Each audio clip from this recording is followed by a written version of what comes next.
Welcome back, MTG Joe here. Today we're doing another installment of the weekly meta breakdown where we look at the top performing decks on the MTG Arena ladder. Today we are focusing on standard best of one. If you're looking for best of three, explore, historic, alchemy, tiny leaders, actually not tiny leaders, but any of the arena formats, they'll be up on the playlist. You can check it out. We try to get out a video once a week depending on the data and what's kind of coming and going at that time.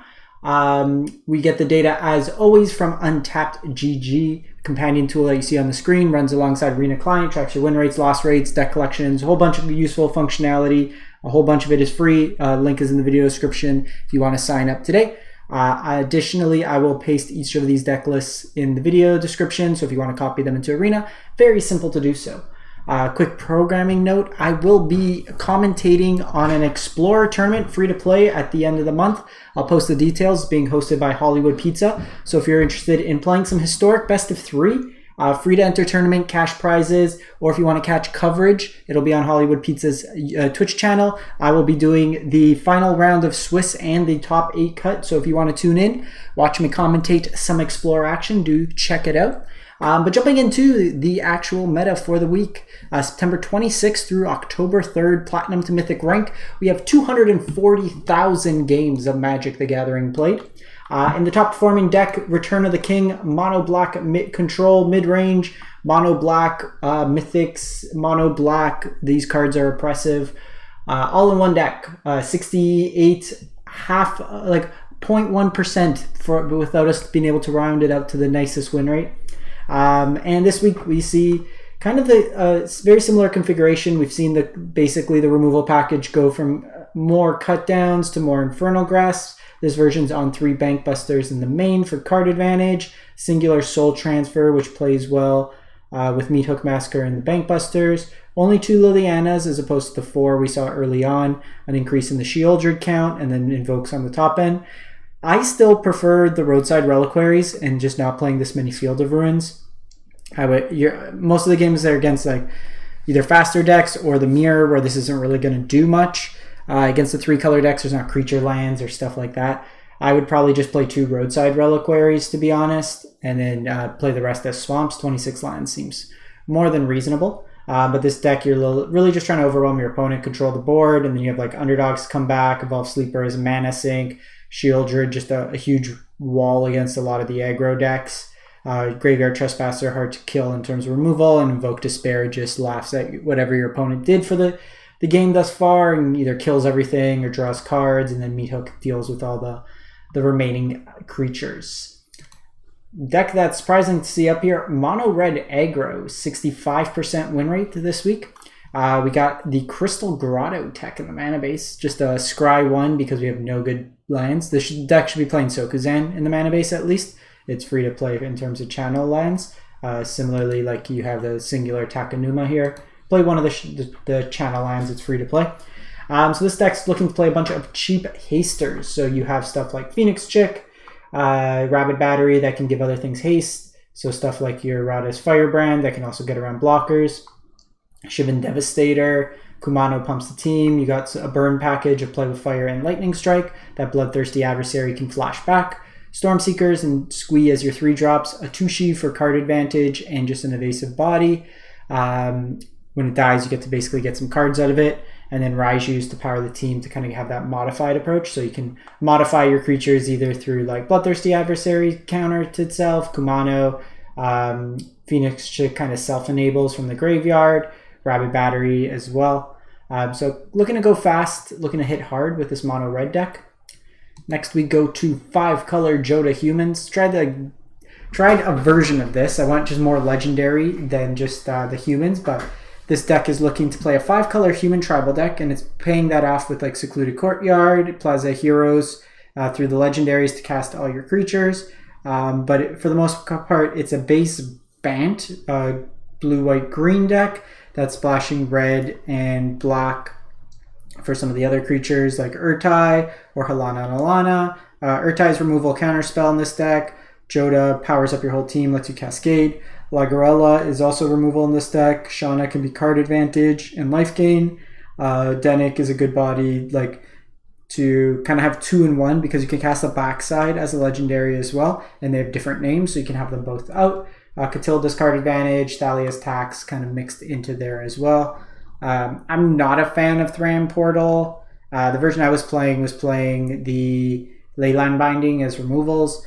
I'll link that one as well if you want to take a look at it. Largely it was either you pop off and do ridiculous things. It really depends. Like when you have Jodah out, and especially if you get it out early with Catilda, it kind of goes off. But other times you just have like an awkward, like they're very powerful individual cards, but your mana or stuff like that. I just don't like Thram Portal. This card's not good early, not good late. Punishes you in terms of life loss. I just play like Triomes to kind of fix your mana. Just play like 4 of the Bant Triomes. Then we got Selesnya Enchantments. A few different versions to build this. I've played versions with Sarah Paragon that I've liked. But the core of the deck, this version here is looking to double enter the battlefield triggers with Weaver of Harmony. I personally think it's wrong to not play 4 Generous Visitors. It's one of the engines of the deck, especially because you don't have like Showdown of the Skalds Rune package here. But Kami gets bigger with enchantments.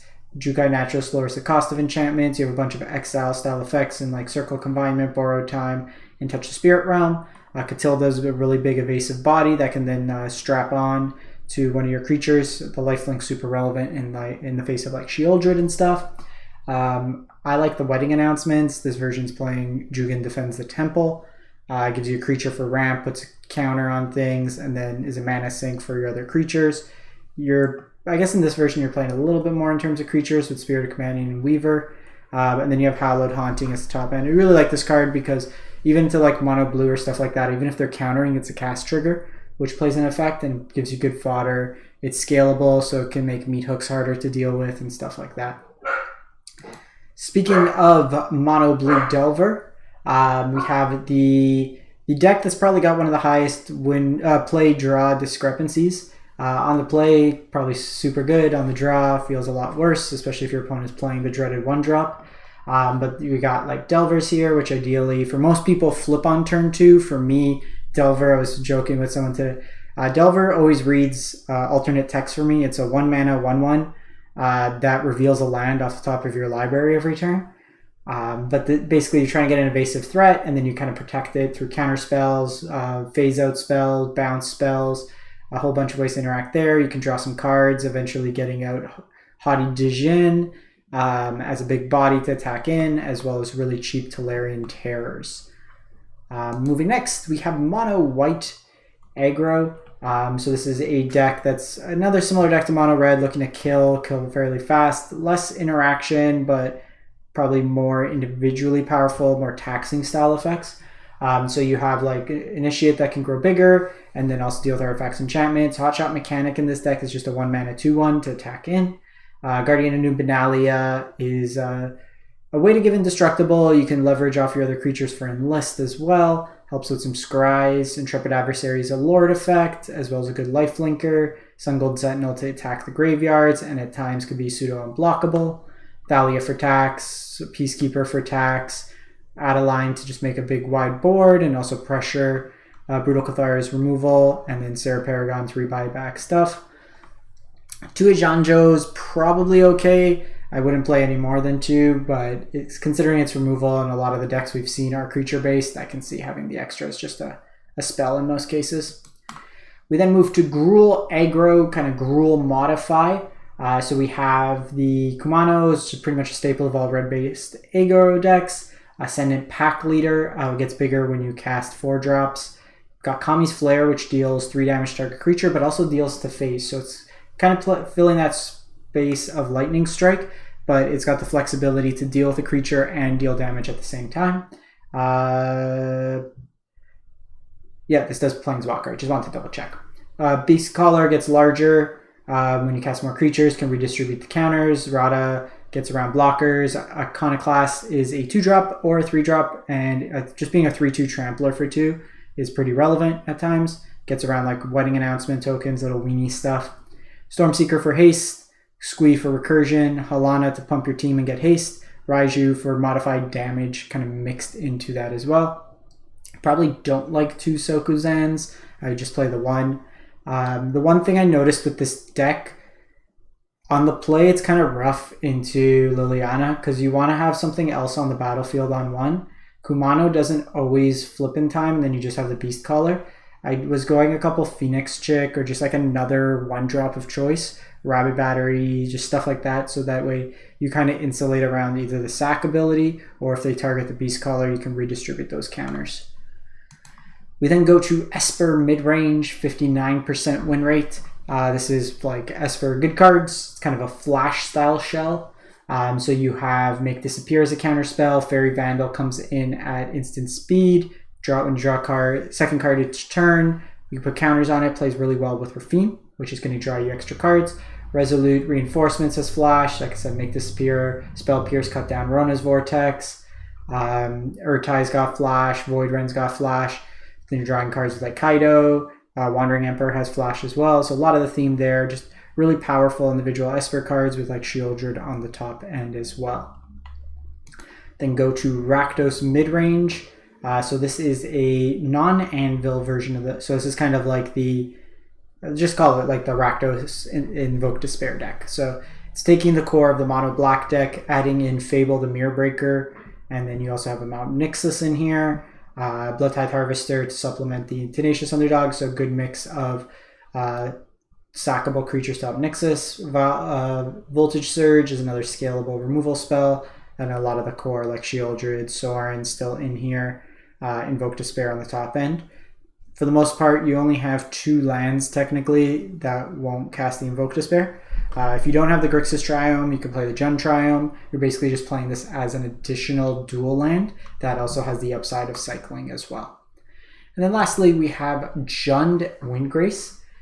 So this is a Reanimator Shell version of the deck. So you're looking to put cards into your graveyard. So stuff like Teaching of the Kirin, Fable the Mirror Breaker, to throw cards into your graveyard. Liliana could also kind of make you discard your own cards. Ideally, you want to put Titan of Industry into the graveyard and play Cruelty of Gix. Chapter 3 puts a creature onto the graveyard, and that creature being Titan of Industry, which does Titan of Industry things, blows stuff up, gains life, puts shield counters, gives you a Rhino, just big dumb green things, and the rest of the deck is just kind of a mix of removal and kind of grind advantage, stuff like Unleash Inferno. Windgrace also can get back the lands you mill. You have like Riveteer's Outlook to kind of get recurring land drops as well as life gain kind of mixed into that. In terms of what I've been playing, I should really be practicing Standard because MIQ this month is Standard, but I was playing a bit of everything. I got Mythic 23 with Is It Wizards. If you want to take a look at any of the gameplay, it's up on YouTube. I went 40-15 and then another 12-1 on mobile. So I came in at number 23 Mythic for the month. I was fooling around as well with some Alchemy decks because the Drain deck's fun in Alchemy. I was playing some Explorer, some Historic, just trying out a bunch of different things for the channel. You can see all my lists here. I always link my profile into the account so you can see everything that was played. But that's pretty much it for the week. So like I said, if you're interested in the Explorer Best of 3 tournament, I will link that in the comments. As always, if you can, drop a like, comment, and subscribe. It's free, helps support the channel, as always. And we'll catch you next time. Thanks for watching. Stay safe out there.